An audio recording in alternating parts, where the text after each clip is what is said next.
Hi friends, Shrimata IAS and KS academy Vijayapura ಹಾಗೂ ಶ್ರೀಮಾತಾ ಸ್ಪರ್ಧಾ ತರಬೇತಿ ಕೇಂದ್ರ ಸಿರ್ಗಿ ಎರಡೂ ಸಂಸ್ಥೆಗಳ ಜಂಟಿಯಾಗಿ Shrimata IAS and KS academy Vijayapura ಎನ್ನುವ ಯೂಟ್ಯೂಬ್ ಚಾನಲ್ ಅನ್ನು ಸ್ಟಾರ್ಟ್ ಮಾಡಿದ್ವಿ. ಆ ಚಾನಲ್ ಮೂಲಕ ತಾವು ಈಗಾಗಲೇ ಸಾಕಷ್ಟು ವಿಡಿಯೋಗಳನ್ನು ವೀಕ್ಷಣೆ ಮಾಡ್ತಾ ಇದ್ದೀರಾ, ಲೈವ್ ಕ್ಲಾಸ್ ಅನ್ನು ಕೂಡ ನೋಡ್ತಾ ಇದ್ದೀರಾ. ಇದೇ ರೀತಿ ತಮ್ಮ ಸಹಕಾರ ನಮ್ಮ ಚಾನಲ್ ಮೇಲಿದ್ದು ಇನ್ನಷ್ಟು ಬೆಳವಣಿಗೆಯನ್ನ ಈ ಚಾನಲ್ ಕಾಣಬೇಕು ಅಂತ ತಮ್ಮಲ್ಲಿ ಕೇಳ್ತಾ ಇದೆ. ಜೊತೆಗೆ ತಾವಿನ್ನು ಈ ಚಾನಲ್ ಅನ್ನ ಸಬ್ಸ್ಕ್ರೈಬ್ ಆಗದಿದ್ದರೆ ದಯವಿಟ್ಟು ಸಬ್ಸ್ಕ್ರೈಬ್ ಬಟನ್ ಅನ್ನ ಒತ್ತಿ ಕೆಳಗಿನ ಬೆಲ್ ಐಕಾನ್ ಅನ್ನ ಆಯ್ಕೆ ಮಾಡಿ ಹಾಗೂ ಈ ಚಾನಲ್ ಅನ್ನ ಪ್ರೋತ್ಸಾಹಿಸಿ. I hope you will. ಶಾಸ್ತ್ರಕ್ಕೆ ಸಂಬಂಧಿಸಿದಂತಹ, ಫಿಸಿಕ್ಸ್ಗೆ ಸಂಬಂಧಿಸಿದಂತಹ ಇವತ್ತಿನ ದಿನ ಸಾಕಷ್ಟು ಚಾಪ್ಟರ್ಗಳನ್ನು ನಾವು ಈಗ ಆಲ್ರೆಡಿ ನೋಡಿದ್ವಿ. ಅದೇ ರೀತಿ ಇವತ್ತು ನಾವು ನೋಡ್ಲಕತ್ತಿರ್ತಕ್ಕಂಥ ಒಂದು ಚಾಪ್ಟರ್ ಅಂತಂದ್ರೆ ಆ ಚಾಪ್ಟರ್ ಯಾವುದು? ಬಲ ಅಂತ ನೋಡ್ತೀವಿ ಸರ್. ಬಲ, ಫೋರ್ಸ್ ಅಂತ ನೋಡ್ತೀವಿ. ಬಲ ಅಂದ್ರೆ ಏನು ನೋಡೋಣ ಹೇಳಿ.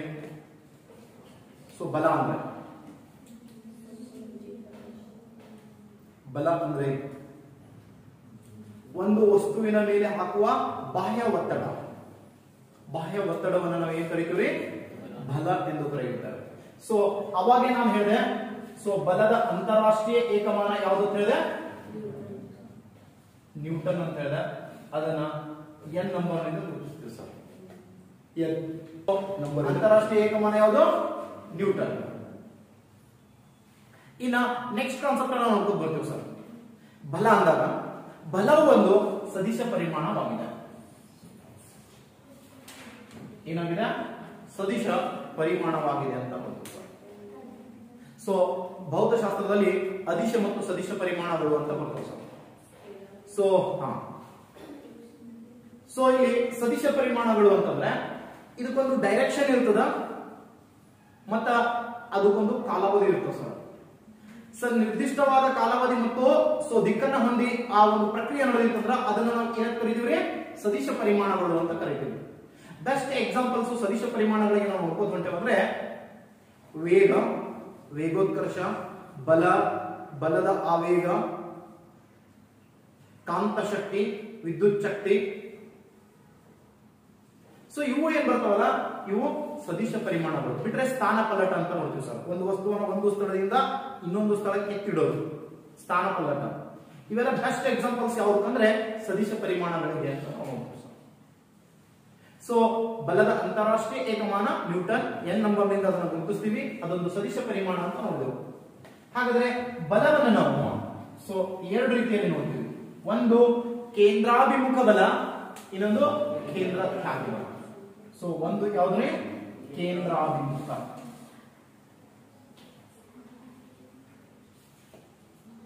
ಕೇಂದ್ರಾಭಿಮುಖ ಕೇಂದ್ರಾಭಿಮುಖ ಬಲ ಅಂತ ಕರಿತೀವಿ ಸರ್. ಇದನ್ನ ನಾವು ಇಂಗ್ಲಿಷ್ ನಲ್ಲಿ ಏನ್ ಕರಿತೀವಿ? ಸೆಂಟ್ರಿಪೆಟಲ್ ಫೋರ್ಸ್ ಅಂತ ಕರಿತೀವಿ. ಕೇಂದ್ರಾಭಿಮುಖ ಬಲ ಅಥವಾ ಸೆಂಟ್ರಿಪೆಟಲ್ ಫೋರ್ಸ್ ಹಾಗಂದ್ರೆ ಏನು? ಒಂದು ಕೇಂದ್ರದೆಡೆಗೆ ಅಭಿಮುಖವಾದ ಬಲವನ್ನ ಅಥವಾ ಕೇಂದ್ರದ ಕಡೆಗೆ ಪ್ರೇರೇಪಿತವಾದ ಬಲವನ್ನ ಕೇಂದ್ರಾಭಿಮುಖ ಬಲ ಅಂತ ಕರೀತೀವಿ ಸರ್. ಇದಕ್ಕೆ ನೋಡೋಣ ಅನ್ವಯಗಳನ್ನ ಹೇಳಿ ಫಾಸ್ಟ್. ಇಲ್ಲಿ ಕ್ವಶನ್ ಕೇಳದೆ ಅನ್ವಯಗಳ ಮೇಲೆ. ಅನ್ವಯಗಳು, ಕೇಂದ್ರಾಭಿಮುಖ ಬಲಕ್ಕೆ ಅನ್ವಯಗಳು ಅಂತ ಕೇಳ್ತಾನೆ ಸರ್. ಒಬ್ಬ ಸೈಕಲ್ ಸವಾರನು ವೃತ್ತೀಯ ಪಥದಲ್ಲಿ ಚಲಿಸುತ್ತಿರುವಾಗ ನೋಡಿ, ನಾನು ನಿಂತಿವೆ ತಿಳ್ಕೊರಿ, ನಮ್ಮ ದೋಸ್ತ ಸೈಕಲ್ ಆಡಾತಾನ ಅಥವಾ ಟೂ ವೀಲರ್ ಆಡಾತಾನ. ಆಡ್ಬೇಕಾದಾಗ ಅವ ನಮ್ ಸುತ್ತರಿಲ್ಲ ಅಂತಂದ್ರೆ ಅವ ಎಕಡೆ ಬಾಗಿರ್ತಾನ ಸರ್? ಕೇಂದ್ರದ ಕಡೆಗೆ ಅಥವಾ ನಮ್ ಕಡೆನೆ ಬಾಗಿರ್ತಾನ? ನಮ್ ಕಡೆನೆ ಹಿಂಗ್ ಬೆಂಡ್ ಆಗಿ ಸುತ್ತಿರ್ತಾನ ನೋಡ್ರಿ. ಎಸ್, ಕೇಂದ್ರದ ಕಡೆಗೆ ಬಾಗಿಕೊಂಡು ಸುತ್ತುತ್ತಾನೆ. ಇದನ್ನ ನಾವು ಕೇಂದ್ರಾಭಿಮುಖ ಬಲ ಅಂತ ಕರಿತೀವಿ ಸರ್. ಏನ್ ಕರಿತೀವಿ? ಕೇಂದ್ರಾಭಿಮುಖ ಬಲ. ಇದಕ್ಕೆ ಇನ್ನಿಷ್ಟು ಅನ್ವಯಗಳನ್ನ ಹೇಳಿ ನೋಡೋಣ. ಕೇಂದ್ರಾಭಿಮುಖ ಬಲಕ್ಕೆ ಗ್ರಹಗಳು ನೋಡಿ ಸೂರ್ಯನ ಕಡೆಗೆ ಅಭಿಮುಖವಾಗಿ ಬಾಗುವುದು 23 ಡಿಗ್ರಿ ಅಂಡ್ ಆಫ್ ಭೂಮಿ ಬಾಗಿದ್ದು ಸುತ್ತದ ಅಂತ ಹೇಳಿದೆ ಸರ್ ನಾವು. ಅದ್ರ ಕಡೆ ಹಿಂಗ್ ಬೆಂಡ್ ಆಗ್ತದೆ ಅಂತ ಕೇಳಿದ್ರೆ ಅದ್ರ ಗ್ರಾವಿಟೇಷನ್ ಫೋರ್ಸ್ ಹೆಚ್ಚಿದೆ, ಸೊ ಇದು ಕಡಿಮೆ ಇದೆ, ಹಾಗಾಗಿ ಅದ್ರ ಕಡೆ ಬಾಗಿ ಅದರ ಸುತ್ತ ಪ್ರದಕ್ಷಿಣೆಯನ್ನು ಹಾಕುತ್ತದೆ. ಕೇಂದ್ರಾಭಿಮುಖ ಬಲ ಅದು ಎರಡು ಬಲವನ್ನು ಹೊಂದಿರುತ್ತ, ಪ್ರತಿ ಕ್ಷಣಕ್ಕೂ ಹೊರ ಹೋಗ್ಬೇಕಂತ ಇರ್ತದ, ಅದು ಆಕರ್ಷಣ ಶಕ್ತಿಯಿಂದ ಒಳ ಜಪ್ತಿರ್ತದ. ಸೊ ಅದ್ರ ಕಡೆ ಬಾಗಿ ನಡೆಯೋದು ಕೇಂದ್ರಾಭಿಮುಖ ಬಲ. ಅದು ಏನು ಹೊರಗೆ ಹೋಗ್ಬೇಕಂತದಲ್ಲ ಸರ್, ಅದು ಕೇಂದ್ರ ತ್ಯಾಗಿ ಬಲ ಇರ್ತದ ಅಂತ ನೋಡ್ತೀವಿ. ಸೊ ನೆಕ್ಸ್ಟ್ ಒಲಿಂಪಿಕ್ಸ್ ಆಟಗಾರರು ಅಥವಾ ಓಟಗಾರನೊಬ್ಬನು ವೃತ್ತೀಯ ಪಥದಲ್ಲಿ ಚಲಿಸುತ್ತಿರುವಾಗ ಆತ ಏನ್ ಮಾಡ್ತಾನ, ವೃತ್ತದ ಕಡೆಗೆ ಬಾಗಿಕೊಂಡು ಸುತ್ತುವುದು. ಅಥವಾ ನೆಕ್ಸ್ಟ್ ನೋಡಿ, ಬೆಟ್ಟ ಹತ್ತುವಾಗ ವ್ಯಕ್ತಿಯೊಬ್ಬನು, ನೋಡ್ರಿ ಬೆಟ್ಟ ಹತ್ತುವಾಗ ವ್ಯಕ್ತಿಯೊಬ್ಬನು, ಬೆಟ್ಟ ಹತ್ತಬೇಕಾದ್ರೆ ಬೆಟ್ಟದ ರಸ್ತೆ ಹೆಂಗಿರ್ತಾವ, ಹಿಂಗ್ ಸುರುಳಿ ಆಕಾರ ಇರ್ತಾವ ಸರ್. ಆತ ಏನ್ ಮಾಡ್ತಾನ, ಬೆಟ್ಟದೆಡೆಗೆ ಅಥವಾ ಕೇಂದ್ರದ ಕಡೆಗೆ ಬಾಗಿಕೊಂಡು ಬೆಟ್ಟವನ್ನು ಹತ್ತುತ್ತಾನೆ. ಸೊ ನೋಡ್ರಿ ಸೆಂಟರ್ ಕಡೆ ಕೇಂದ್ರದ ಕಡೆ ಹಿಂಗ್ ಬಾಕೋತಾನೆ, ಬೆಟ್ಟ ಹತ್ತಿರ್ತಾನೆ. ಅಥವಾ ಸೊ ವೃತ್ತೀಯ ಪಥದಲ್ಲಿ ಬೆಟ್ಟ ಹತ್ತುವ ರಸ್ತೆಯನ್ನು ನಿರ್ಮಾಣ ಮಾಡಿದ್ದರೆ ರಸ್ತೆಯ ಹೊರ ಅಂಚು ಎತ್ತರ ಇಟ್ಟು ಒಳ ಅಂಚು ತಗ್ಗಾಗಿರುತ್ತಾರೆ. ಕಾರಣ ಅಂತ ಕೇಳಿದ್ರೆ ಸೊ ಅದು ಕೇಂದ್ರಾಭಿಮುಖ ಬಲವನ್ನು ಪಡೆದುಕೊಳ್ಳುವ ಉದ್ದೇಶ. ಇನ್ನ ನೆಕ್ಸ್ಟ್ ಕ್ವಶನ್ ಕೇಳ್ತಾನೆ ಸರ್. ನೆಕ್ಸ್ಟ್ ಕ್ವಶನ್ ಅಂತ ಕೇಳಿದ್ರೆ ಸೊ ಕೇಂದ್ರಾಭಿಮುಖ ಬಲಕ್ಕೆ ಸೊ ಸಾಮಾನ್ಯವಾಗಿ ರಸ್ತೆಗಳು ತಿರುವಿ ಪಥದಲ್ಲಿ ಅಂತ ಕೇಳ್ತಾನೆ. ಸಾಮಾನ್ಯವಾದ ರಸ್ತೆಗಳು ತಿರುವು ಪಥದಲ್ಲಿ ಅಂತ ಕೇಳ್ತಾನೆ.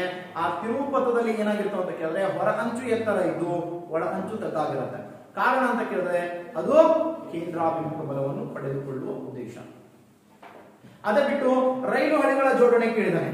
ರೈಲು ಹಳಿಗಳ ಜೋಡಣೆಯಲ್ಲಿ ಸೊ ವೃತ್ತೀಯ ಪಥದಲ್ಲಿ ರೈಲು ಹಳಿ ಜೋಡಣೆ ಮಾಡಿದರೆ ಆ ರೈಲು ಹಳಿಯ ಒಳ ಅಂಚು ತಗ್ಗಾಗಿದ್ದು ಹೊರ ಅಂಚು ಎತ್ತರವಾಗಿರುತ್ತೆ. ಕಾರಣ ಅಂತ ಕೇಳಿದ್ರೆ ಸೊ ಅದು ಕೇಂದ್ರಾಭಿಮುಖ ಬಲವನ್ನು ಪಡೆದುಕೊಳ್ಳುವ ಉದ್ದೇಶ. ಇಷ್ಟು ನಮ್ಗೆ ಕೇಂದ್ರಾಭಿಮುಖ ಬಲ ಅಂದ ತಕ್ಷಣ ಗೊತ್ತಿರಬೇಕಾಗಿರ್ತಕ್ಕಂಥ ಕಾನ್ಸೆಪ್ಟ್ಗಳು ಅಂತ ನೋಡ್ತೀವಿ. ಇಷ್ಟೇ ಇಲ್ಲ, ಇನ್ನೂ ಸಾಕಷ್ಟು ಇವೆ. ಸೊ ಯಾವುದೇ ಇರಲಿ ಕೇಂದ್ರದ ಕಡೆಗೆ ಬಾಗ್ತದ ಯಾಕಂತ ಕೇಳಿದ್ರೆ, ಸೆಂಟರ್ ಕಡೆ ಬಾಗ್ತದ ಯಾಕಂತ ಕೇಳಿದ್ರೆ, ಸೊ ಅಥವಾ ತಗ್ಗಾಗಿಟ್ಟಿರ್ತಾರ ಮ್ಯಾಲೆ ಹತ್ತಿರ್ತದ ಯಾಕಂತ ಕೇಳಿದ್ರೆ ಕೇಂದ್ರಾಭಿಮುಖ ಬಲವನ್ನ ಪಡೆದುಕೊಳ್ಳುವ ಉದ್ದೇಶ ಅಂತ ಗೊತ್ತಿದೆ ಸರ್. ಸೊ ಇನ್ನ ಇದಕ್ಕೆ ಅಪೋಸಿಟ್ ಆಗಿರ್ತಕ್ಕಂಥ ಫೋರ್ಸ್ ಅನ್ನೇ ನಾವು ಏನ್ ಕರಿತೀವಿ ಅಂತ ಕೇಳಿದ್ರೆ ಸೊ ಕೇಂದ್ರ ತ್ಯಾಗಿ ಅಂತ ಕರಿತೀವಿ ಸರ್. ಏನ್ ಕರಿತೀವಿ? ಕೇಂದ್ರ ತ್ಯಾಗಿ. ಸರ್ ನಮ್ಗೊಂದು ಕ್ವಶನ್ ಕೊಟ್ಟಿದ್ದಾನೆ. ಸೊ ಸೆಂಟ್ರಿಫ್ಯೂಗಲ್ ಫೋರ್ಸ್ ಅಂತ ಕರಿತಿದ್ದಾನ ಕೇಂದ್ರ ತ್ಯಾಗಿ ಬಲ. ಸೊ ಒಂದು ಕ್ವಶನ್ ಕೊಡ್ತಾನೆ ಕೇಂದ್ರ ತ್ಯಾಗಿಯ ಮೇಲೆ. ಏನ್ ಕೊಡ್ತಾನ ಅಂತ ಕೇಳಿದ್ರೆ ಸರ್ ಕೆಳಗಿನ ಯಾವುದನ್ನು ಅನುಭವಿಸಲು ಸುಲಭ ಸಾಧ್ಯ ಆದರೆ ವ್ಯಾಖ್ಯಾನ ಮಾಡಲು ಅತಿ ಕಷ್ಟ ಅಂತ ಕೇಳೋಣ ಸರ್. ಅದು ಕೇಂದ್ರ ತ್ಯಾಗಿ ಬಲ ಅಂತ ನೋಡ್ತೀವಿ. ಕೇಂದ್ರ ತ್ಯಾಗಿ ಬಲ ಹೇಳ್ಬೇಕಾದ್ರೆ ಇದರ ಅಪೋಸಿಟ್ ಫೋರ್ಸ್ ಅಂತ ಹೇಳ್ಬೋದು ಸರ್ ಅಷ್ಟೇ. ಕೇಂದ್ರದಿಂದ ಹೊರಗೆ ತಳ್ಳಲ್ಪಟ್ಟಂತ ಬಲ ಅಂತ ಹೇಳ್ಬೋದು. ಅದು ಇದಕ್ಕೆ ಪರ್ಫೆಕ್ಟ್ ಆಗಿರೋ ಡೆಫಿನೇಷನ್ ಮಾಡೋದು ಬಹಳ ಕಷ್ಟ ಸಾಧ್ಯ ಅಂತ ನೋಡ್ತೀವಿ ಸರ್. ಸೊ ಕೇಂದ್ರಾಭಿಮುಖ ಬಲದ ವಿರುದ್ಧವಾಗಿರ್ತಕ್ಕಂಥ ಬಲವನ್ನೇ ನಾವು ಕೇಂದ್ರ ತ್ಯಾಗಿ ಬಲ ಅಂತ ಕರಿತೀವಿ. ಅನುಭವಿಸೋದು ಬಹಳ ಸುಲಭವಾಗಿ ಸಿಗ್ತದೆ ಸರ್. ವೃತ್ತೀಯ ಪಥದಲ್ಲಿ ಒಂದು ಗಾಡಿ ನಡೀತಿರ್ತಾವ, ಬಸ್ ನಡೀಲಿಕ್ಕೆ ತಿಳ್ಕೊರಿ, ಒಮ್ಮೆ ಹಿಂಗ್ ಟರ್ನ್ ಹಿಂಗ್ ಬಾಗ್ತಾನ ಸರ್. ಅವಾಗ ನೀವ್ ಯಾಕಡೆ ಬಾಗ್ತೀರಿ? ಅಪೋಸಿಟ್ ಯಾಕಡೆ ಕಿಟಕಿ ಕಡೆ ಠಂಗ್ ಅಂತೇಳಿ ನಿದ್ದೆ ಮಾಡ್ತಿರ್ತೀವಿ ನೋಡ್ರಿ. ಹಿಂಗ್ ತಲೆ ಇಟ್ಟು ನಿದ್ದೆ ಮಾಡೋದ್ರೆ ಒಮ್ಮೆ ಹಿಂಗ್ ಟರ್ನ್ ತಗೊಂಡ್ ಅಂತ ತಿಳ್ಕೊರಿ. ಅವ ಬೆಂಡ್ ಆಗ್ತಾನ ಸರ್. ಕೇಂದ್ರಾಭಿಮುಖ ಬಲಕ್ಕೆ ಅನುಗುಣವಾಗಿ ಹಿಂಗ್ ಬೆಂಡ್ ಆಗಿರ್ತಾನ ಡ್ರೈವರ್ ನೋಡ್ರಿ, ಬಸ್ ಬೆಂಡ್ ಆಗಂಗ ಕಾಣ್ತದ. ಆದ್ರೆ ನೀವು ಅದ್ರ ಅಪೋಸಿಟ್ ಡೈರೆಕ್ಷನ್ ಹೋಗ್ತೀರಿ ನೋಡ್ರಿ, ತಲೆ ಟಂಗ್ ಅಂತ ನೋಡ್ಕೋತೀರಿ ನೋಡ್ರಿ. ಎಸ್ ನೀವೇನ್ ಈಗ ಸರ್ ಹೋಗ್ತಿರ್ತಿರಲ್ಲ, ಅದುವೇ ಕೇಂದ್ರ ತ್ಯಾಗಿ ಬಲ ಅಂತ. ನಿಮ್ಮನ್ನ ಹೊರ ಹಾಕಿದಂಗ ಆಗ್ತದಲ್ಲ ಬಲ, ಅದನ್ನ ಕೇಂದ್ರ ತ್ಯಾಗಿ ಬಲ ಅಂತ ಅನ್ಬೋದು. ಏನು? ಹಾ ಈಗ ಹೇಳ್ತೀನಿ ನೋಡಿ. ಸೊ ವಾಷಿಂಗ್ ಮಷಿನ್ಗಳು, ಮಿಕ್ಸರ್ಗಳು ಕಾರ್ಯನಿರ್ವಹಿಸೋದು. ಮಿಕ್ಸರ್ ಹಾಕ್ತಿರ್ತೀವಿ ನೋಡ್ರಿ. ಸೊ ಒಳಗಡೆ ಹಾಕಿದ್ರಂದ್ರ ಮೇಲೆ ಡೆಕ್ಕನ್ ತೆಗೆದು ಬಿಡ್ರಿ, ಈ ಮನಿ ತುಂಬಾ ಹಿಂಗ್ ಸಿಡಿತಾವ ನೋಡ್ರಿ ರೌಂಡ್ ಸೇಫ್ ಅಲ್ಲಿ. ಸೊ ಮಿಕ್ಸರ್ಗಳ ಸೊ ಒಂದು ಚಲನೆ ಅಂತ ನೋಡ್ತೀವಿ ಸರ್. ಮಿಕ್ಸರ್ ಏನ್ ಹಾಕ್ತಿಲ್ಲ ಅದು ಸೊ ವಾಷಿಂಗ್ ಮಷಿನ್ ಕಾರ್ಯನಿರ್ವಹಿಸುವುದು. ಮತ್ತು ಯಾವುದು ಅಂತ ಕೇಳಿದ್ರೆ ಈ ಮೋಟಾರ್ ಯಂತ್ರಗಳು, ನೀರನ್ನೆತ್ತುವ ಮೋಟಾರ್ ಯಂತ್ರಗಳು ಅಂತ ನೋಡ್ತೀವಿ. ಬೃಹತ್ ಗಾತ್ರದ ನೀರನ್ನೆತ್ತುವ ಮೋಟಾರ್ಗಳು ಕಾರ್ಯನಿರ್ವಹಿಸುವ ತತ್ವ ವಿಧಾನ ಅಂತ ಕೇಳ್ತಾರೆ. ಬೃಹತ್ ಪ್ರಮಾಣದ ನೀರೆತ್ತುವ ಮಷಿನ್ಗಳು ಕಾರ್ಯನಿರ್ವಹಿಸುವುದು ಕೂಡ ಯಾವ ತತ್ವ? ಕೇಂದ್ರ ತ್ಯಾಗಿ ಬಲ. ನೀರೆತ್ತುವ ಮೋಟಾರುಗಳು ಮತ್ತೆ ಯಾವುದು? ವಾಷಿಂಗ್ ಮಷಿನ್ಗಳು. ಸೊ ಬಿಟ್ರೆ ಮಜ್ಜಿಗೆ ಮಾಡುವ ಯಂತ್ರ ಕಾರ್ಯನಿರ್ವಹಿಸುವುದು ಅಂತ ಕೇಳ್ತಾನೆ. ಮಜ್ಜಿಗೆ ಮಾಡ್ಬೇಕಾದ್ರೆ ನೀವು ಕಡಗೋಲ್ ತಗೊಂಡ್ ಮಾಡ್ತಿರ್ತೀರಿ ನೋಡ್ರಿ. ಏಸ್ ಮಂದಿ ಮಾಡ್ರಿ ಈಗ ಕೇಳ್ತೀನಿ ಸರ್ ಆಮೇಲೆ. ಸೊ ಮಜ್ಜಿಗೆ ಮಾಡುವ ಯಂತ್ರ ಕಾರ್ಯನಿರ್ವಹಿಸುವ ತತ್ವ ಯಾವುದು? ಯಾವ್ದ್ರಿ? ಹಾ ಸರ್ ಕೇಂದ್ರ ತ್ಯಾಗಿ ಬಲ ಅಂತ ನೋಡ್ತೀವಿ ಸರ್. ಇದು ಬಿಟ್ರೆ ಒಂದು ಸೆಂಟ್ರಿಫ್ಯೂಗಲ್ ಯಂತ್ರ ಅಂತ ಬರುತ್ತೆ. ಸೆಂಟ್ರಿಫ್ಯೂಗಲ್ ಯಂತ್ರ. ಸೊ ನೀವು ಬ್ಲಡ್ ಟೆಸ್ಟ್ ಮಾಡ್ಕೊಂಡು ಬರ್ಲಕ್ ಹೋಗಿರಿ ಒಂದ್ಸರಿ ಅಂದ್ರ ಒಂದಿಷ್ಟು ಬ್ಲಡ್ ತಗೊಂಡು ಸೊ ಒಂದು ಟ್ಯೂಬ್ ಇರ್ತದೆ ಅದ್ರೊಳಗೆ ಹಾಕಿ ಏನ್ ಮಾಡ್ತಾರ ಒಂದು ಮಷೀನ್ ಇರ್ತದೆ ಹಿಂಗ್ ಇಟ್ಟು ಹಿಂಗ್ ತಿರುಗ್ಲಕ್ ಹಚ್ತಿರ್ತಾರ ನೋಡ್ರಿ ಬಾ ಫಾಸ್ಟ್ ತಿರುಗ್ತಿರ್ತ ನೋಡ್ರಿ ಏನು ಮಷೀನ್ ಬಿಟ್ಟಿಲ್ಲ ಪಂಚೆ ಯಾರ ಇದ್ರ ಹೋರಿ ಸರ್ ಯಾರ ನಿಮ್ ದೋಸ್ತರು ಅವ್ರು ಇದ್ರ ಹೋರಿ ಹೋಗಿ ನಿಂತ್ರಿ ಅಂದ್ರ ತೋರಿಸ್ತಾರ ಸರ್ ಅವ್ರು ಹಿಂಗಿಟ್ಟು ಬಟನ್ ಚಾಲು ಮಾಡ್ತಾರ ಸರ್ ಭಾರಿ ವೇಗ ತಿರುಗ್ತಿರ್ತ ಸರ್ ಅದು ಹಿಂಗ್ ತಿರುಗಿದಾಗೆ ನಿಮ್ಮ ರಕ್ತ ಸೊ ಗಾತ್ರಕ್ಕನುಸಾರವಾಗಿ ಅಥವಾ ಭಾರಕ್ಕನುಸಾರವಾಗಿ ಅವು ಸಪರೇಟ್ ಚೇಂಜ್ ಆಗ್ತಾವ ಸರ್. ಆ ಚೇಂಜ್ ಆದ್ಮೇಲೆ ಸೊ ನಿಮ್ಗೆ ಏನ್ ಸಿಗ್ತದ ಸೊ ನಿಮ್ಮಲ್ಲಿ RBC ಗಳು ಎಷ್ಟವ ರಕ್ತದಾಗ, WBC ಎಷ್ಟವ, ಪ್ಲೇಟ್ಲೆಟ್ಸ್ ಎಷ್ಟವ, ವೈರಸ್ ಎಷ್ಟವ, ಬ್ಯಾಕ್ಟೀರಿಯಾ ಎಷ್ಟವ, ಪಾಸಿಟಿವ್ ನೆಗೆಟಿವ್ ಮತ್ತೆ ಆಮೇಲೆ ಬೇರೆ ಪರೀಕ್ಷೆ ಮಾಡ್ತಾರ. ಸೊ ಗಾತ್ರಕ್ಕನುಸಾರವಾಗಿ ಅವುಗಳನ್ನ ಸಪರೇಟ್ ಮಾಡ್ತಾರ ಸರ್. ಈಗ ಕೆಲವು ವೈರಸ್ ಗಳನ್ನ ತಗೊಂಡು ಏನ್ ಮಾಡ್ತಾರ ಆ ವೈರಸ್ ಗಳಿಗೆ ಸೊ ಅದೇ ವ್ಯಾಕ್ಸಿನೇಷನ್ ಆಗಿ ಮಾಡ್ತಾರ ಸರ್. ಉದಾಹರಣೆಗೆ ಈಗ ನನಗೆ ಯಾವುದು ಹುಚ್ಚು ನಾಯಿ ಕಡದ ಅಂತ ತಿಳ್ಕೊಳ್ಳಿ ಸರ್. ಸೊ ರೆಬ್ಡಿಯೋವಿರಿಡಿಯಾ ವೈರಸ್ ಕಾರಣ ಇರ್ತದೆ. ಅದೇ ವೈರಸ್ ಅನ್ನ ಅರೆಜೀವ್ ಮಾಡಿ ಏನ್ ಮಾಡ್ತಾರ ನನ್ನ ದೇಹಕ್ಕೆ ಕೊಟ್ರ ಸೊ ನನ್ನಲ್ಲಿರ್ತಕ್ಕಂಥ ಬಿಳಿ ರಕ್ತ ಕಣಗಳು ಅದನ್ನ ಹೊಡೆದು ಹಾಕ್ತಾವ ಸರ್. ಹೊಡೆದು ಹಾಕಿದ್ವು ಅಂದ್ರೆ ನಿಜವಾಗ್ಲೂ ಬಂದಿರತಕ್ಕಂಥವನ್ನು ಹೊಡೆದು ಹಾಕ್ತಾವ, ಅಷ್ಟು ಶಕ್ತಿ ಪಡ್ಕೋತಾವು. ಹಾಗಾದ್ರೆ ಅವುಗಳ ವಿರುದ್ಧ ಹೋರಾಡುವ ಶಕ್ತಿ ನಮಗೆ ಸಿಗುತ್ತೆ ಅನ್ನೋದಾದ್ರೆ ಅದನ್ನೇ ನಾವು ಅರೆಂಜೀವ್ ಮಾಡ್ಕೊತೀವಿ ಸರ್. ಹೆಪಟೈಟಿಸ್ ಬಿ ಟ್ಯಾಬ್ಲೆಟ್ಸ್ ಇದು ಚುಚ್ಚುಮದ್ದಾಯ್ತು. ಸೊ ಈ ಒಂದು ಯಾವ್ದೋ ಪೋಲಿಯೋ ಚುಚ್ಚುಮದ್ದಾಯ್ತು. ಅವೆಲ್ಲ ಹೆಂಗ್ ತಗೋತೀವಿ ಅಂದ್ರೆ ಅದೇ ವೈರಸ್ ಅನ್ನ ಅರೆಂಜೀವ್ ಮಾಡಿ ತಗೋತೀವಿ. ಇಲ್ಲಿನೂ ಹಂಗೆ ಸರ್. ಆ ವೈರಸ್ ಗಳನ್ನ ಕಡೆಕ್ ತಗೋಬೇಕಲ್ಲ ಮತ್ತೆ ಅರೆಂಜೀವ್ ಮಾಡ್ಬೇಕಾದ್ರೆ ವೈರಸ್ ಗಳನ್ನ ಕಡೆಕ್ ತಗೋಬೇಕಂದ್ರೆ ಸೊ ಅವಾಗ ಈ ಮಷಿನ್ ಅನುಕೂಲ ಆಗುತ್ತೆ. ಈ ಮಷಿನ್ ಹಾಕ್ಬಿಟ್ರೆ ಆ ಗಾತ್ರದ ವೈರಸ್ಗಳು ಏನಾಗ್ತವ ಸಪರೇಟ್ ಆಗಿ ಬಂದ್ಬಿಡ್ತವೆ. ಅವಾಗ ಅವುಗಳನ್ನು ತಗೊಂಡು ಊಟ ನಿದ್ದೆ ಕೊಡಲಾರ್ದ ಅರೆಂಜೀವ್ ಮಾಡಿ ಅದನ್ನು ವ್ಯಾಕ್ಸಿನೇಷನ್ ಮಾಡಿ ತಂದು ನಿಮ್ಗೆ ಹಾಕ್ತಾರೆ ಸರ್. ಚುಚ್ಚುಮದ್ದು ಮಾಡಿ ಹಾಕ್ತಾರೆ. ಅದ್ರ ಮೂಲಕ ನೀವು ಏನ್ ಮಾಡ್ತೀರಿ ಸೊ ಮತ್ತೆ ಹೊಡಿ ಏನಾಗ್ತದೆ ಸೊ ಆ ವ್ಯಾಕ್ಸಿನೇಷನ್ ತಗೊಂಡ್ರೆ ನಿಮ್ಮಲ್ಲಿ ಆಂಟಿಬಯೋಟಿಕ್ಸ್ ಹೆಚ್ಚಾಗ್ತವೆ. ಅದಕ್ಕೆ ಅದರ ಪ್ರತಿಯಾಗಿ ದಾಳಿ ಮಾಡುವಂತ ಶಕ್ತಿಯ ಸಾಮರ್ಥ್ಯ ಹೊಂದಿರತಕ್ಕಂತ ಬಿಳಿ ರಕ್ತ ಕಣಗಳು ಹೆಚ್ಚಾಗ್ತವೆ. ಸೊ ನೇರವಾಗಿ ಆ ರೋಗ ನಿಮಗೆ ಬರ್ಲಿಕ್ಕೆ ಸಾಧ್ಯ ಇರಲ್ಲ ಅಂತ. ಸೊ ಇದು ನಮಗೆ ಗೊತ್ತಿರಬೇಕಾದಂತ ಒಂದು ಅನುಕೂಲ. ಸೊ ಸೆಂಟ್ರಿಫ್ಯೂಗಲ್ ಯಂತ್ರದ ಒಂದು ಅನುಕೂಲ ಬಗ್ಗೆ ಕ್ವಶನ್ ಕೇಳ್ತಾನೆ. ಸೊ ಗಾತ್ರಕ್ಕನುಸಾರವಾಗಿ ಸೂಕ್ಷ್ಮ ಜೀವಿಗಳನ್ನು ಮತ್ತು ಸೊ ವಸ್ತುಗಳನ್ನು ಬೇರ್ಪಡಿಸಕ್ಕೆ ನಾವು ಸೆಂಟ್ರಿಫ್ಯೂಗಲ್ ಯಂತ್ರವನ್ನು ಬಳಸುತ್ತೇವೆ. ಓಕೆ, ಇಷ್ಟು ಕೇಂದ್ರಾಭಿಮುಖ ಕೇಂದ್ರತ್ಯಾಗಿ ಅಂತ ಗೊತ್ತಿರ್ಬೇಕು. ಇದ್ರ ಮ್ಯಾಲ ಇನ್ನಿತರ ಕೆಲವು ಕ್ವಶನ್ಸ್ ಕೇಳ್ತಾನೆ ಸರ್. ಇದಕ್ಕೆ ಅಪ್ಲೈಡ್ ಅನ್ನುವಂತೆ ಎರಡನ್ನೂ ಇಟ್ಕೊಂಡು ಸೊ ಒಂದು ಮನೆ ಹೋಗಿ ಇವತ್ತು ಪ್ರಯೋಗ ಮಾಡ್ಬೇಕು ಸರ್. ಏನ್ ಮಾಡ್ಬೇಕು ಸರ್? ಸಾಧ್ಯ ಆದ್ರೆ ಒಂದು ಅರ್ಧ ಬಕೆಟ್ ನೀರು ತಗೋಬೇಕು. ಸೊ ಸ್ವಲ್ಪ ಹೆಚ್ಚುತ್ತಾರೆ ಅರ್ಧ ಬಕೆಟ್ಗಿಂತ. ಸೊ ಒಂದ್ 4-5 ಭವಿಷ್ಯ ಮಣ ತೊಗೊಂಬರ್ಬೇಕು ಸರ್ ಹೊರಗಿಂದ. ಅದರ ಕಲ್ಲಾಗಿಲ್ಲ ಏನು ತೆಗಿಬಾರ್ದು. ಹಿಂಗ ಸಾಮಾನ್ಯವಾಗಿ ಮಣ ತಗೊಂಡು ಅದರ ಬಕೆಟ್ ಹಾಕ್ಬೇಕು ಸರ್. ಹಾಕಿ ಮೊದಲು ಆಟ ಆಡಿರ್ತೀವಿ ನಾವು ಸಣ್ಣ ಹಿಂಗ ನೀರಿನ ಜೋಡಿ ಹಿಂಗ ಸುರುಳಿ ಸುತ್ತಿ ಹಿಂಗ ಆಡ್ಕೋತ ಹೋರಿ ಸರ್. ಹಿಂಗ ಆಡ್ಕೋತ ಹಿಂಗ ಸುತ್ತಿ 1 ನಿಮಿಷ ಫುಲ್ ಹಿಂಗ್ ನೀರು ತಿರುಗ್ತಿರ್ತವ ಸರ್. ಅವಾಗ 1 ನಿಮಿಷ ಬಿಟ್ಬಿಡ್ರಿ. ಬಿಟ್ಟ ಮೇಲೆ ನೀರೆಲ್ಲ ಹಿಂಗ್ ಸುರುಳಿ ಹೊಡೆದು ಸ್ಟಾಪ್ ಆಗ ನಿಂದಿರ್ತ ನೋಡ್ರಿ. ಅವಾಗ ಏನ್ ಮಾಡ್ರಿ ಸೊ ಸಣ್ಣಗೆ ಹಿಂಗ್ ಕೈ ಸೆಂಟರ್ದಾಗ ಎಲ್ಲಿ ಸುಳಿ ಎದ್ದಿರ್ತ ನೋಡು ಅಲ್ಲಿ ಹಿಂಗ್ ಕೈ ಹಾಕಿ ನಡು ಸೆಂಟರ್ ಒಳಗೆ ಒಂದಿಷ್ಟು ಮಣ ತೋರಿ ಸರ್. ಸರ್ ನಟ್ಟು ಸೆಂಟರ್ದಾಗ ಏನ್ ಮಣ ತಗೊಂಡ್ರ ಅದ್ರಾಗ ಒಂದು ಸಣ್ಣ ಕಲ್ಲಿನ ಚೂರು ಇರಲ್ಲ ಸರ್.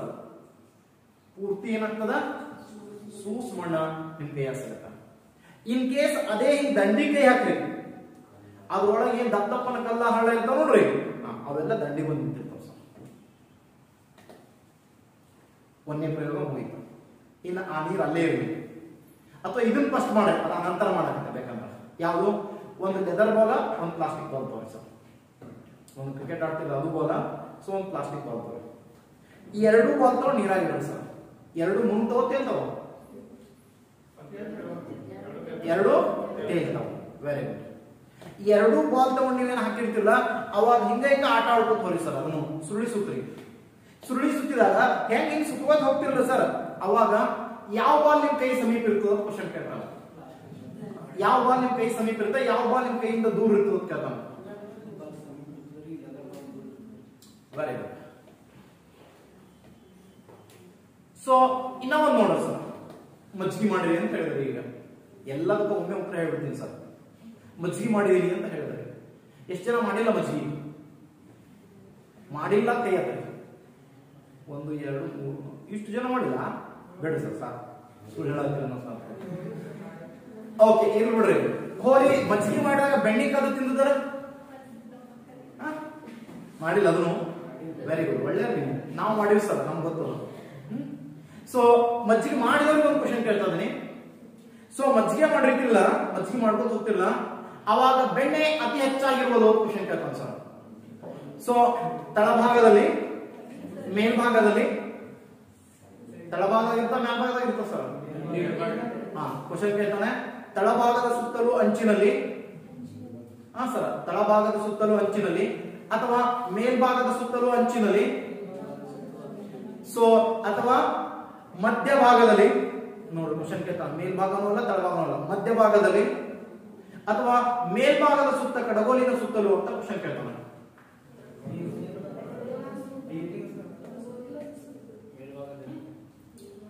ಮೇಲ್ಭಾಗದಲ್ಲಿ, ಸೊ ಪಾತ್ರೆಯ ಸುತ್ತ ಅಂಚಿನಲ್ಲ, ಏನು ಕಡಗೋಲಿನ ಸುತ್ತ ಅಂಚಿನಲ್ಲಿ. ಸೊ ಬೆಸ್ಟ್ ಅಂತ ಕೇಳಿದ್ರೆ ಯಾರು ಬೆಣ್ಣೆ ಕದ್ದು ತಿಂದಿರ್ತೀರಿ ಗೊತ್ತಿರ್ತದೆ ಸರ್. ಸೊ ಕಡಗೋಲಿಯಲ್ಲಿ ಇರ್ತನೋ ಸರ, ಅದು ಸುತ್ತ ಏನ್ ಬೆಣ್ಣೆ ಇರ್ತದೆ ನೋಡ್ರಿ, ಅದು ಅತ್ಯಂತ ಪ್ಯೂರ್ ಆಗಿರೋ ಬೆಣ್ಣೆ ಸರ್. ನೀವೇನೀಗ ದಂಡಿಗೆ ಹತ್ತಿರ್ತದ ಸರ, ಹಿಂಗ್ ಮಾಡಿ ತೆಗೆದಿರ್ತೀರಿ ನೀವು ಬೆಣ್ಣೆ, ಅದನ್ನ ನೆನಪು ಬಂದ್ಬಿಡ್ತದ, ಅದು ತಿನ್ಬಾರ್ದು ಸರ್ ಬೆಣ್ಣೆ. ಅದು ಏನಾರ ಮಾಡಿ ತೊಳೆದು ಇದು ಮಾಡಿ ಕಾಸಿ ತುಪ್ಪ ಆದ್ಮೇಲೆ ತಿನ್ಬೇಕು. ಅದು ಬೆಣ್ಣೆಲಿ ತಿನ್ನೋದಾದ್ರ ಕಡಗೋಲಿಗೆ ಎದ್ದು ತಿನ್ಬೇಕು ಸರ್, ಅದು ಸುತ್ತ ನಿಂತಿರ್ತದೆ ಸರ್ ಮ್ಯಾಲ ಬಂದ್ ಬೆಣ್ಣೆ. ಹಿಂಗ್ ಮಾಡಿ ಕೈಲಿ ಎರಡು ಕೈಲಿ ಮಾಡಿ ಸ್ವಾಹ ಭಾರಿ ಇರ್ತದೆ ಸರ್ ಬೆಣ್ಣೆ. ಅದು ಪ್ಯೂರ್ ಬೆಣ್ಣೆ ಅಂದ್ರೆ ಅದೇ ಸರ್, ಹೈಯೆಸ್ಟ್ ಬೆಣ್ಣೆ ಅಲ್ಲೇ ಸಿಗ್ತದೆ ನಿಮ್ಗೆ, ಕಡಗೋಲಿ ಸುತ್ತ ಮ್ಯಾಲ ಸಿಗ್ತದೆ ಸರ್. ಅರ್ಥ ಅನ್ಕೊಂಡಿನಿ ಸರ್. ಯಾಕಂದ್ರೆ ಸೊ ಇಲ್ಲಿ ಎಲ್ಲಾ ಒಂದೇ ಉತ್ತರವನ್ನು ನಾವು ಕಂಡುಕೋಬೇಕು. ಯಾವುದು ನೋಡ್ರಿ, ಯಾವುದು ಹಗುರವಾಗಿರುತ್ತದೆ ಅದು ತೇಲುತ್ತದೆ. ಎಸ್, ಯಾವುದು ಹೆಚ್ಚು ಹಗುರವಾಗಿರುತ್ತದೆಯೋ ಅದು ಹೆಚ್ಚು ಏನಾಗ್ತದ, ಸೊ ಕೇಂದ್ರಾಭಿಮುಖ ಬಲವನ್ನು ಪಡೆದುಕೊಳ್ಳುತ್ತದೆ. ಹೆಚ್ಚು ಕೇಂದ್ರಾಭಿಮುಖ ಬಲವನ್ನು ಪಡ್ಕೋತು ಅಂದ್ರೆ ಅದು ನಿಮ್ಮ ಕಡಗೋಲಿನ ಸುತ್ತನೇ ಇರ್ಬೇಕು ಸರ್, ಅಥವಾ ನಿಮ್ ಕೈ ಸುತ್ತನೇ ಇರ್ಬೇಕು. ಪ್ಲಾಸ್ಟಿಕ್ ಬಾಲ್ ನಿಮ್ ಕೈ ಸುತ್ತನೇ ಇರ್ತದ, ನಿಮ್ ತಿರ್ಗಿಸ್ಕೊತವ್ರಿ ನಿಮ್ ಕೈ ಸುತ್ತನೇ ಹೊಲಿತಿರ್ತದ ಸರ್, ಅದೇ ಲೆದರ್ ಬಾಲ್ ದೂರ ಬಿಟ್ಟಿರ್ತದ. ಸೊ ಬೆಣ್ಣೆ ಕಡಗೋಲಿನ ಸುತ್ತ ಮೇಲೆ ಬಂದಿರ್ತದ ಸರ್ ಸಮೀಪ, ಯಾಕಂದ್ರೆ ಹಗುರಿರ್ತದ, ಹೆಚ್ಚು ಕೇಂದ್ರಾಭಿಮುಖ ಬಲವನ್ನು ಪಡ್ಕೋತಿರ್ತದ. ಮತ್ತೆ ನಾವೇನ್ ಮಾಡ್ತೀವಿ, ಸರಗತ್ ಮಾಡಿ ಅದನ್ನ ಹೊರಗೆ ತಳ್ತೀವಿ ಸರ್, ಅಷ್ಟೇ ಬೆಣ್ಣೆಯನ್ನು ಹೊರಗೆ ತಳ್ತೀವಿ. ಆದ್ರ ಸೊ ಮತ್ತೆ ಹೊಳ್ಳಿ ಕಡ್ದು ಬಟ್ ನಿಂತ್ರಿ ಅಂದ್ರೆ ಹಿಂಗ್ ಮಾಡಿ ಹಿಂಗ್ ಸರಿಸಿದಾಗ ಸರಕತ್ ಹೋಗ್ತದೆ, ಹಿಂಗ್ ಜಗ್ಗ ಸರಕತ್ ಬರುತ್ತೆ ಸರ್. ಆದ್ರೆ ಬೆಣ್ಣೆ ತೇಲಿ ಬಂದು ಏನ್ ಎಲ್ಲಿ ತಿರ್ತ ಮತ್ತೆ ಹೊಳ್ಳಿ ಸಮೀಪ ಮೇಲ್ಗಡೆ ನಿಂದಿರುತ್ತೆ sir. Concept is clear. Next ನೋಡಿ. ಸೊ ಇದಾದ್ಮೇಲೆ ಅವಳೆ ಕಲ್ ಚೂರು ಹೇಳಿದ ಸರ್, ಸುತ್ತ ದಂಡಿಗೆ ಇರ್ತಾವತ್ತ, ಯಾಕಂದ್ರೆ ಅವು ಭಾರವಾದ ವಸ್ತು ಇರ್ತಾವ ಸರ್, ಮುಳುಗ್ತಾವು. ಮುಳುಗಿದ್ರು ಕೂಡ ಕಡಿಮೆ ಏನಂದ್ರೆ ಕೇಂದ್ರಾಭಿಮುಖ ಬಲ ಪಡ್ಕೊಂಡು ಸುತ್ತ ದಂಡಿಗೆ ನಿಂದಿರ್ತಾವ. ಯಾವ ಸೂಸ್ ಇರ್ತದ ಹಗುರು ಇರ್ತದಲ್ಲ, ಹೆಚ್ಚು ಕೇಂದ್ರಾಭಿಮುಖ ಬಲ ಪಡ್ಕೊಂಡು ನಮ್ ಕೈ ಸುತ್ತ ಹೊರದು ಬಂದು ಸೆಂಟರ್ ನಿಂದಿರ್ತಾವ ಸರ್. ಈ ಥಿಯರಿ ಏನ್ ಹೇಳ್ತದೆ ಅಂತ ಕೇಳಿದ್ರೆ, ಸೊ ನಾವು ಆಫ್ರಿಕಾ ಖಂಡವನ್ನ ಕೇಳಿರ್ಬೇಕು. ಆಫ್ರಿಕಾ ಖಂಡ, ಸೊ ಆಫ್ರಿಕಾ ಕಾಂಟಿನೆಂಟ್ ಅನ್ನ ನಾವು ಏನಂತ ಕರಿತೀವಿ, ಸೊ ಕಗ್ಗತ್ತಲೆಯ ಖಂಡ ಅಂತ ಕರಿತೀವಿ ಸರ್. ಯಾಕೆ ನೋಡೋಣ ಹೇಳಿ, ಯಾಕ ಏನಿವೆ ಇಲ್ಲಿ. ಸೊ ಆಫ್ರಿಕಾ ಖಂಡದಲ್ಲಿ ಏನಾಗಿವೆ ಅಂದ್ರೆ ಭಾರವಾದ ಲೋಹಗಳು ಅಥವಾ ಖನಿಜ ಸಂಪನ್ಮೂಲ ಕಡಿಮೆ ಇದೆ. ಯಾಕಂದರೆ ಆಫ್ರಿಕಾ ಭೂಕೇಂದ್ರವನ್ನ ಹೊಂದಿದೆ, ಭೂಕೇಂದ್ರ ಭಾಗದಲ್ಲಿದೆ. ಭೂಮಿಯ ಸೆಂಟರ್ ಎಲ್ಲಿದೆ ಅಂತ ಕೇಳಿದ್ರೆ ಆಫ್ರಿಕಾ ಖಂಡದಲ್ಲಿದೆ. ಎಲ್ಲಿದೆ? ಆಫ್ರಿಕಾ ಖಂಡದಲ್ಲಿದೆ. ಸೊ ಹಾಗಾಗಿ ಭಾರವಾದ ಖನಿಜ ಸಂಪನ್ಮೂಲ ಅಥವಾ ಎಲ್ಲಾ ಭಾರವಾದ ಲೋಹೀಯ ವಸ್ತುಗಳು ಏನಾಗ್ಯಾವ, ಸುತ್ತ ಅಂಚಿನ ಹರಡ್ಕೊಂಡವ್ ಸರ್. ಆದ್ರೆ ಆಫ್ರಿಕಾ ಖಂಡ ಸೆಂಟರ್ದಾಗ ನೋಡ್ರಿ, ಅಲ್ಲಿ ಅಂತ ಭಾರವಾದ ಯಾವುದೇ ಲೋಹಗಳು ಸಿಗುವುದೇ ಇಲ್ಲ. ಹಡ್ಡಿರಲ್ಲಿ ಅದಿರುಗಳೇ ಸಿಗಲ್ಲ ಸರ್. ಖನಿಜ ಸಂಪನ್ಮೂಲ ಬಹಳ ಕಡಿಮೆ ಇದೆ ಅಲ್ಲಿ, ಹಾಗಾಗಿ ಅದನ್ನ ನಾವು ಏನಂತ ಕರಿತೀವಿ, ಕಗ್ಗತ್ತಲೆಯ ಖಂಡ ಅಂತ ಕರಿತೀವಿ. ಅಲ್ಲಿ ಕತ್ತಲೆ ಹಚ್ಚಿರ್ತದ ಅದಕ್ಕ, ಅಥವಾ ಅಲ್ಲಿ ಜನ ಕರಗದರ ಅದಕ್ಕ, ಹಿಂಗೆಲ್ಲ ಹೇಳ್ಬೋದು ಸರ್. ಹಂಗೆ ಕೊಟ್ಟಿರ್ತಾನ ಅಲ್ಲಿ, ಅದು ಎಂದೂ ಕೂಡ ಏನಾಗಲ್ಲ, ಡೆವಲಪ್ಮೆಂಟ್ ಹೊಂದಕ್ ಸಾಧ್ಯ ಇಲ್ಲ. ಅತಿ ಬಡ ರಾಷ್ಟ್ರಗಳು ಎಂದರೆ ಸರ್ ಇಲ್ಲೇ ಬರ್ತಾವ ಸರ್. ಆಫ್ರಿಕಾ ಕಾಂಟಿನೆಂಟ್ ಅಂತ ತಿಳ್ಕೊಂಡಿದ.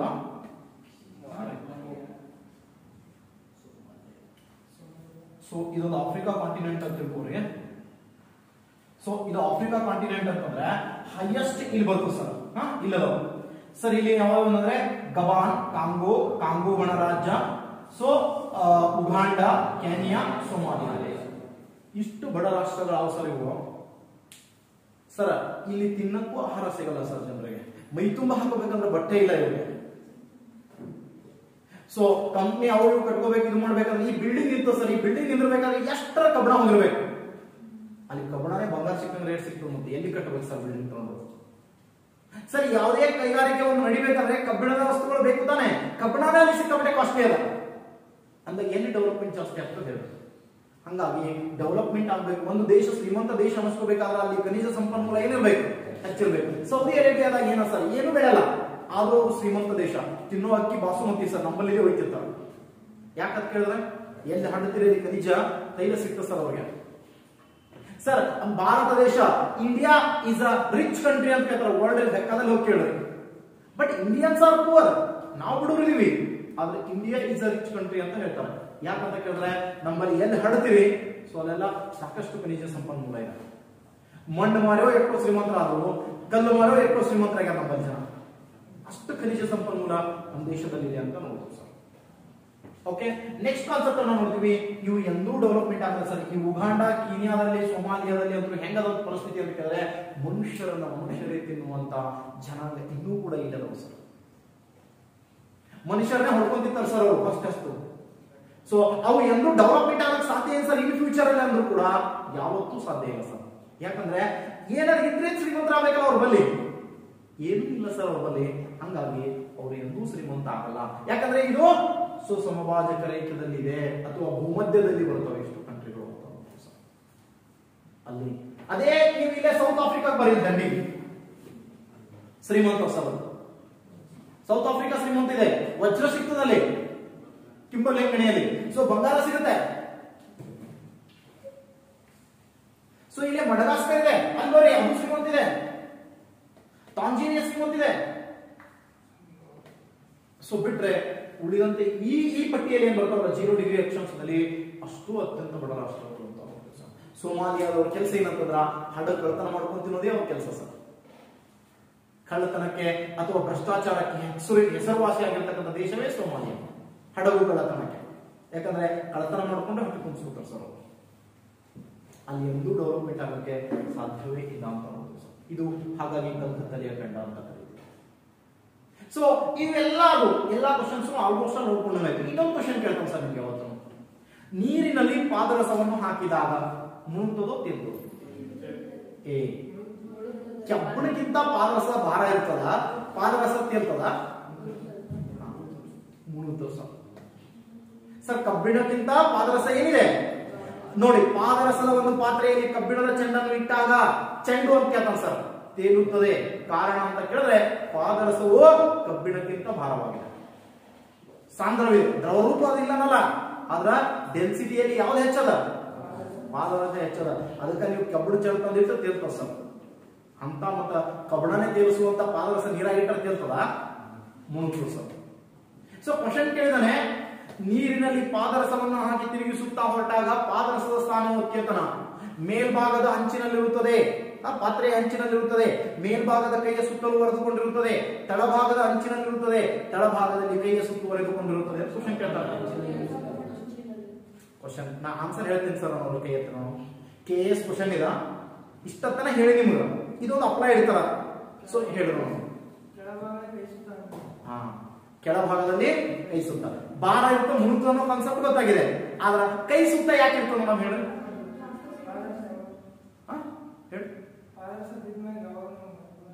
ಏನಾಗ್ತದೆ? ನಾನು ಈಗ ಕಾನ್ಸೆಪ್ಟ್ ಅನ್ನ ಬಹಳ ಕ್ಲಿಯರ್ ಹೇಳಿ ಸರ್. ಯಾವುದು ಕಡಿಮೆ ಭಾರ ಇರ್ತದ ಅದು ಕೈ ಸುತ್ತ ಹೊರ್ಕೊಂಡಿರ್ತದೆ, ಯಾವ್ದು ಹೆಚ್ಚು ಭಾರ ಇರ್ತದೋ ಅಂಚಿನಾಗಿರ್ತದ ಅಂತ ಹೇಳಿ. ಪಾದರಸ ಹೆಚ್ಚು ಭಾರ ಇದೆ ತಾನೆ, ಮತ್ತೆ ಕೈ ಸುತ್ತ ಯಾಕೆ ಇರ್ತದ? ಸೊ ಅದು ಯಾವತ್ತೂ ನೀವು ತಿರುಗಿಸುವ ಇದರಲ್ಲಿ ಕಡಿಮೆ ಕೇಂದ್ರಾಭಿಮುಖ ಬಲವನ್ನು ಪಡೆದುಕೊಂಡು ಸೊ ಪಾತ್ರೆಯ ಸುತ್ತಲೂ ಹೊರದಿರುತ್ತದೆ. ಯಾಕಂದ್ರೆ ಭಾರ ಇರೋ ವಸ್ತುಗಳು ಯಾವತ್ತೂ ಕೂಡ ಏನಾಗಲ್ಲ, ಕೈ ಸಮೀಪ ಇರಲ್ಲ. ಹೆಚ್ಚು ಕೇಂದ್ರಾಭಿಮುಖ ಬಲವನ್ನು ಪಡ್ಕೊಳ್ಳಲ್ಲ, ಅದು ಕಡಿಮೆ ಕೇಂದ್ರಾಭಿಮುಖ ಬಲವನ್ನು ಪಡ್ಕೊತದ. ಹೋಗಿ ಟ್ರೈ ಮಾಡ್ತೀನಿ ಅಂದ್ರೆ ಇವತ್ತು ಮಾಡ್ಬೋದು ಸರ್. ಹೊಸ ಮಂದಿ ಒಂದು 100 ದೋಸೆ ಆಟ ಹಾಕಿದ್ರೆ ಬರಲ್ಲ ಸರ್. 500 ರೂಪಾಯಿ ಹಾಕ್ರಿ, ಒಂದಿಟ್ಟು ಪಾದರಸ ಸಿಗ್ತದೆ. ಸೊ ತೊಂಬರಿ ತಿಂದ್ರೆ ಅಂದ್ರೆ ಸತ್ಯ ಹೋಗ್ತೇವೆ ಮತ್ತ. ಸೊ ಮೀನಮಾಟ ಬರ್ತದೆ, ಇಲ್ಲ ಅದೇ ನೀರು ಕುಡಿದ್ರು. ಸೊ ತೊಂಬರಿ ಪ್ರಯೋಗ ಮಾಡಿ ಸರ್. ತಂದು ಹಿಂಗ್ ಸುತ್ತೋರಿ, ಅದು ಸುತ್ತ ದಂಡಿ ಹೊಡೆದಿರ್ತದೆ ಸರ್. ಯಾಕಂತ ಕೇಳಿದ್ರೆ ಭಾರವಾಗಿದೆ ಕಡಿಮೆ ಕೇಂದ್ರಾಭಿಮುಖ ಬಲವನ್ನು ಪಡ್ಕೋತದ. ಸೊ ಭಾರ ನೀರಿಗಿಂತ ಹೆಚ್ಚಿರೋದ್ರಿಂದ ಅದು ಏನದ ತಳದಾಗಿರ್ತದೆ. ಅರ್ಥ ಆಯ್ತು ಅನ್ಕೊಂಡೀನಿ ಸರ್. ಎಸ್, ಇಷ್ಟು ನಿಮ್ಗೆ KS ಅಂತ ಏನ್ ಕ್ವಶನ್ ಕೇಳೋಣ ಎಲ್ಲಾ ಕ್ವಶನ್ಸ್ ಹೇಳಿದೆ, ಎಲ್ಲಾ ಕಾನ್ಸೆಪ್ಟ್ ಹೇಳಿದೆ ಸರ್. ಕೇಂದ್ರಾಭಿಮುಖ ಮತ್ತು ಕೇಂದ್ರಾತ್ಯಾಗಿ ಬಲದ ಮೇಲೆ ಕೇಳುವಂತ ಕ್ವಶನ್ಸ್ಗಳು. ಇನ್ ಬಿಟ್ರೆ ಬಲದ ಆವೇಗದ ಮೇಲೆ ಒಂದೆರಡು ಮೂರು ಕ್ವಶನ್ ಬರ್ತವೆ ಸರ್. ಯಾರಿಗ ಗೊತ್ತಿದೆನಾ ಬಲದ ಆವೇಗ ಅಂದ್ರ? ಬಲದ ಆವೇಗ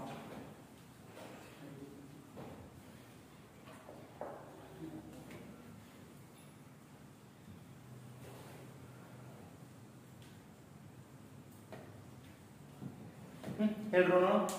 ಬಲದ ಆವೇಗ ಅಂದ್ರೆ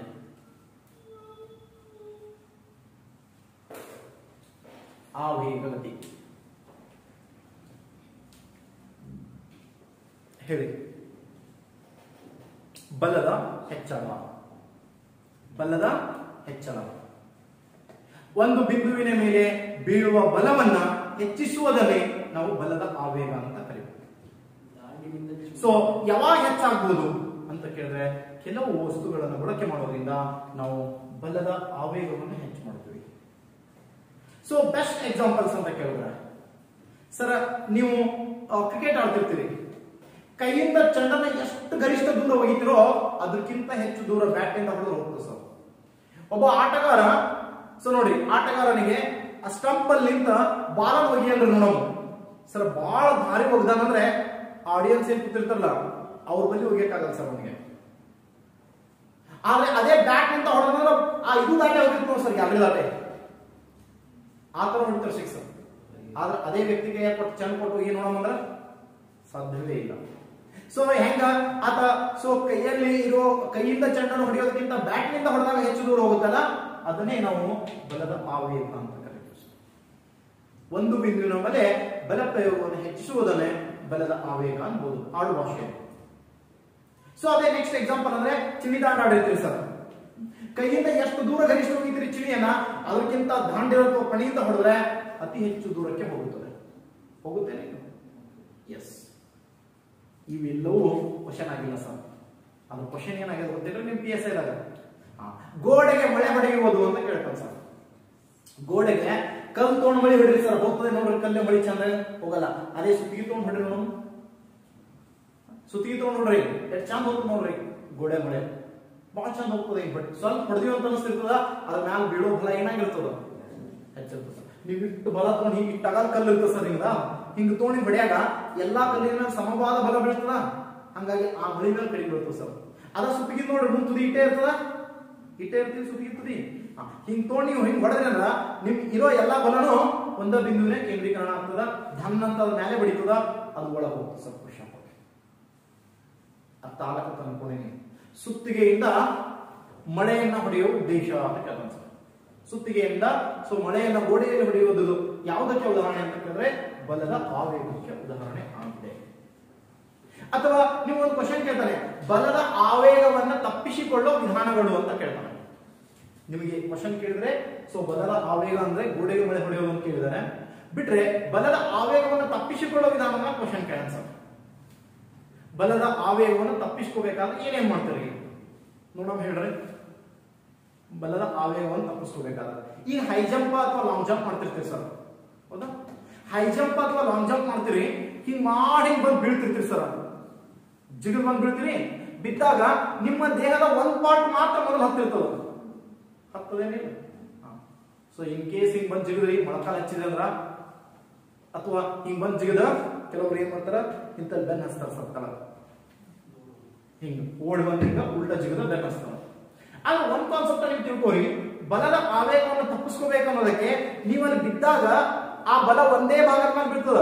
ನೀವು ಹಿಂಗ್ ಕೈ ಇಟ್ಟಂದ್ರ ಕೈ ಮೇಲೆ ಬೀಳ್ತದ, ಕಾಲ್ ಇಟ್ರ ಕಾಲ್ ಮೇಲೆ ಬೀಳ್ತದ ಸರ್. ಅದು ಗಟ್ಟಿ ಇತ್ತಂದ್ರ ಅದು ಮುರ್ಕೊಂಡೆ ಹೋಗ್ತದ ಸರ್, ಆ ಪಾಠ ಮುರ್ಕೊಂಡು ಹೋಗ್ತದ. ಅದಕ್ಕೆ ನಾವ್ ಏನ್ ಮಾಡ್ತೀವಿ ಗೊತ್ತೇನ್ರಿ, ಉಸುಕ್ ಹಾಕ್ತಿವಿ ಅಥವಾ ಬೆಡ್ ಹಾಕಿರ್ತೀವಿ ಸರ್. ಅರ್ಥ ಆಗತ್ತದ? ಸೊ ಓಟಗಾರ ಉದ್ದ ಜಿಗಿತಗಾರನೊಬ್ಬ ಅಥವಾ ಲಾಂಗ್ ಜಂಪ್ ಜಿಗಿಯೋನು ಅಥವಾ ಹೈ ಜಂಪ್ ಜಿಗಿಯೋನೊಬ್ಬ ಉಸುಕಿನಲ್ಲಿ ಅಥವಾ ಬೆಡ್ ಮೇಲೆ ಜಿಗಿಯುವ ಉದ್ದೇಶ ಅಂತ ಕೇಳಿದ್ರೆ ಬಲದ ಆವೇಗವನ್ನು ತಪ್ಪಿಸಿಕೊಳ್ಳುವುದು. ಕ್ವಶನ್ ಕೇಳ್ತಾನೆ, ಗಟ್ಟಿ ನೆಲದ ಮೇಲೆ ಬಿದ್ದಾಗ ಮೂಳೆ ಮುರಿಯುತ್ತವೆ ಅಥವಾ ನೋವು ಹೆಚ್ಚಾಗುತ್ತದೆ, ಕಾರಣ ಅಂತ ಕೇಳ್ತಾನೆ ಸರ್. ಬಲದ ಆವೇಗ. ರೋಡಿನ ಮೇಲೆ ಬಿದ್ದಾಗ, ರಸ್ತೆ ಮೇಲೆ ಬಿದ್ದಾಗ ಮಂಡೆ ಏನಾಗ್ತದೆ ಸರ್, ಕೈಯ ಕಾಲ ಯಾವ ಹತ್ತದ ಮೊದಲು ಮುರ್ಕೊಂಡೇ ಹೋಗ್ತದೆ ಸರ್, ಕಾರಣ ಅಂತ ಕೇಳ್ತಾನೆ ಬಲದ ಆವೇಗ. ಆವೇಗ ಅಂತಂದ್ರೆ ಇಡೀ ನಿನ್ನ ದೇಹದ ಮೇಲೆ ಬೀಳುವ ಎಲ್ಲಾ ಬಲ ಒಂದು ಬಿಂದುವಿನ ಮೇಲೆ ಆವೇಗ ಬಂದ್ಬಿಡ್ತು ಸರ್. ಕೈ ಬಗಲ್ ಹಚ್ಚಿದಂದ್ರ ಒಟ್ಟು ಬಂದು ಕೈ ಮೇಲೆ ಬೀಳ್ತದ, ಢನ್ ಅಂತ ಕೈ ಮುರ್ಕೊಂಡು ಹೋಗ್ತದೆ ಸರ್. ಮೊಳಕಾಲ್ ಹಚ್ಚಿದ್ರೆ ಮೊಳಕಾಲ್ ಮೇಲೆ ಬೀಳ್ತದ, ಮೊಳಕಾಲ್ ಮುರಿತ ಒಂದು ಇಲ್ಲ ಪೆಟ್ಟಾಗ. ಇದು ಬಲದ ಆವೇಗ. ಸೊ ಹಂಗ ಆಗಬಾರ್ದು ಅಂತಂದ್ರೆ ಆ ಬಿಂದುವಿನ ಮೇಲೆ ಏನಾಗಬೇಕಲ್ಲಿ, ಬಲ ಛಿದ್ರ ಆಗ್ಬೇಕು, ಬಲ ಹಂಚಿ ಹೋಗ್ಬೇಕು. ಹಂಚಿ ಹೋಗ್ಬೇಕಂದಾಗ ಬೆಡ್ ಹಾಕ್ಬೇಕು ಸರ್, ಅಥವಾ ಉಸುಕಿನ ಜಿಗಬೇಕು. ಆ ಬಲ ಏನಾಗ್ತದ, ಹಿಂಗ್ ನೀವು ಜಿಗಿದಲ್ಲ, ಸೊ ಛಿದ್ರ ಆಗ್ಬಿಡುತ್ತೆ ಸರ್. ಉಸುಕ್ ಹಿಂಗ್ ಸರಿತದಿಲ್ಲ, ಸರಿದಾಗ ಬಲ ಕಡಿಮೆ ಆಗಿರ್ತದೆ. ಅಲ್ಲಿ ನಿನ್ನ ಬಾಡಿ ಮೇಲೆ ಬಿದ್ದಿರ್ತಕ್ಕಂಥ ಬಲ ಏನಾಗ್ತದ, ಕಡಿಮೆ ಆಗುತ್ತೆ. ಹೋಗ್ಬಿಡ್ರಿ ಅವು ಇವು ಯಾಕ. ಚಂಡ ಕ್ಯಾಚ್ ಹಿಡಿದ್ರಿ ನೋಡ್ರಿ, ಕೀಪರ್ ನಿಂತಿರ್ತಾನೆ ಅಥವಾ ನೀವು ಕ್ಯಾಚ್ ಹಿಡಿದಿರ್ತೀರ, ಬಾಲ್ ಅಥವಾ ಏನೋ ಯಾರೋ ಒಂದು ಏನೋ ಹಿಂಗ್ ಹೋಗದ ತಿಳ್ಕೊರಿ, ಹಿಡಿತೀರಿ. ಆದ್ರೆ ಹಿಂಗ ಹಿಡಿದಿತ್ತೆ ನಿಂದಿರ್ತೀರ ನೋಡ್ರಿ. ಸೊ ಹಿಂಗ್ ಹಿಡಿದು ಹಿಂಗ್ ಹಿಂದಕ್ಕೆ ತೋತೀವಿ ಸರ್. ಹಿಂಗ್ ಹಿಡಿದು ಹಿಂಗ್ ಹಿಂದಕ್ಕೆ ತೋಡ್ರಿ, ಎಷ್ಟೇ ಫಾಸ್ಟ್ ಬಾಲ್ ಬಂದು ಬಡಿದ್ರು ಕೈ ಪೆಟ್ಟಾಗಲ್ಲ ಸರ್. ಜಸ್ಟ್ ಹಂಗ ಹಿಡಿದ ಪೆಟ್ಟು ಬಾಳ ಸರ್. ಯಾಕಂದ್ರ ಇದು ಕೂಡ ಬಲದ ಆವೇಗವನ್ನು ತಪ್ಪಿಸಿಕೊಳ್ಳುವ ವಿಧಾನ ಸರ್. ಬೆಸ್ಟ್ ಎಕ್ಸಾಂಪಲ್ ಏನು ಅಂತ ಹೇಳಿ, ಸೊ ಕಾರ್ ಹೋದಾಗ ಅದರಾಗ ಏರ್ ಬ್ಯಾಗ್ ಕುಸಿರ್ತಾರೆ ಗೊತ್ತಲ್ಲ ಸರ್. ಆಕ್ಸಿಡೆಂಟ್ ಆಯ್ತು ಅಂದ್ರ ಸೊ ಬಾಡಿ ಬಾಳ ಪೆಟ್ ಆಗ್ಬಾರ್ದು ಅನ್ನೋದಕ್ಕೋಸ್ಕರ ಏರ್ ಬ್ಯಾಗ್ ಇರ್ತಾವ ಸರ್, ಏರ್ ಬಲೂನ್ ಇರ್ತಾವ. ಸೊ ಹಿಂಗ್ ಬಂದು ಆಕ್ಸಿಡೆಂಟ್ ಆಯ್ತು ಅಂತ ತಿಳ್ಕೊರಿ, ಆ ಬಲೂನ್ಗಳು ಏನಾಗ್ತಾವ ಓಪನ್ ಆಗಿ ಬಂದು ಹಿಂಗ್ ಬಾಡಿ ಕವರ್ ಮಾಡ್ತಾವ ಸರ್. ಒಮ್ಮೆ ಬಂದು ಪೆಟ್ ಬಂದು ಬಾಡಿ ಬೀಳಲ್ಲ, ಮೊದಲು ಏರ್ ಬ್ಯಾಗ್ ಬಂದು ಬೀಳ್ತದ, ಆ ಏರ್ ಬ್ಯಾಗಿಗೆ ಬಂದು ಪೆಟ್ ಬೀಳ್ತದ ಸರ್. ಅವಾಗ ಬಾಡಿ ಬಿತ್ತಂದ್ರ ಪೆಟ್ ಬಾಳ ಅನ್ಸಲ್ಲ ಸರ್. ವ್ಯಕ್ತಿಗೆ ಏನಾಗಲ್ಲ, ಪೆಟ್ ಅನ್ಸಲ್ಲ, ಅಥವಾ ಬಾಡಿ ಮೇಲೆ ಬಾಳ ಇಂಜುರಿಯಸ್ ಆಗಲ್ಲ, ಇಂಜುರಿಯಸ್ ಇದು ಆಗಲ್ಲ. ಬಾಡಿ ಪ್ರೊಟೆಕ್ಟ್ ಮಾಡ್ತದ ಏರ್ ಬ್ಯಾಗ್ ಬಂದು. ಒಮ್ಮೆ ಬಂದು ಚುಚ್ಚೋದ್ ಹೆಂಗ, ಒಮ್ಮೆ ಬಂದು ಬಡಿಯೋದ್ ಹೆಂಗ, ಅದು ತಡೆದು ಆಮೇಲೆ ಬಂದು ಬಡಿತದ ಸರ್. ನಿಧಾನ ಆಗ್ತದ, ವೇಗ ಕಡಿಮೆ ಆಗ್ತದ. ಸೊ ಆ ಬಲದ ಆವೇಗವನ್ನು ತಪ್ಪಿಸಿಕೊಳ್ಳುವ ಉದ್ದೇಶಕ್ಕೋಸ್ಕರನೇ ನಾವು ಏನ್ ಮಾಡ್ತೀವಿ ಏರ್ ಬ್ಯಾಗ್ ಗಳನ್ನ ಬಳಸುತ್ತೇವೆ ಅಂತ. ಇಷ್ಟು ನಮ್ಗೆ ಬಲದ ಆವೇಗ ಅಂದಾಗ ಗೊತ್ತಿರಬೇಕಾಗಿರ್ತಕ್ಕಂಥ ಕಾನ್ಸೆಪ್ಟ್ಗಳು ಅಂತ. ಇದಾದ್ಮೇಲೆ ಮತ್ತೇನ್ ಗೊತ್ತಿರಬೇಕು, ಸೊ ಅವುಗಳನ್ನ ಇಷ್ಟು ಸಾಕು ಅನ್ಸುತ್ತೆ. ನಾಳೆ ಮತ್ತೆ ಇತರೆ ಟಾಪಿಕ್ಗಳು. ಈ ವಿಡಿಯೋಗಳು ತಮಗೆ ಇಷ್ಟ ಆದರೆ ದಯವಿಟ್ಟು ಶೇರ್ ಮಾಡಿ, ಲೈಕ್ ಮಾಡಿ. ತಾವೇನಾದ್ರು ಬದಲಾವಣೆಯನ್ನು ಬಯಸೋದಾದ್ರೆ ದಯವಿಟ್ಟು ಕಾಮೆಂಟ್ ಬಾಕ್ಸ್ ಅಲ್ಲಿ ಕಮೆಂಟ್ ಮಾಡೋದನ್ನ ಮರಿಬೇಡಿ.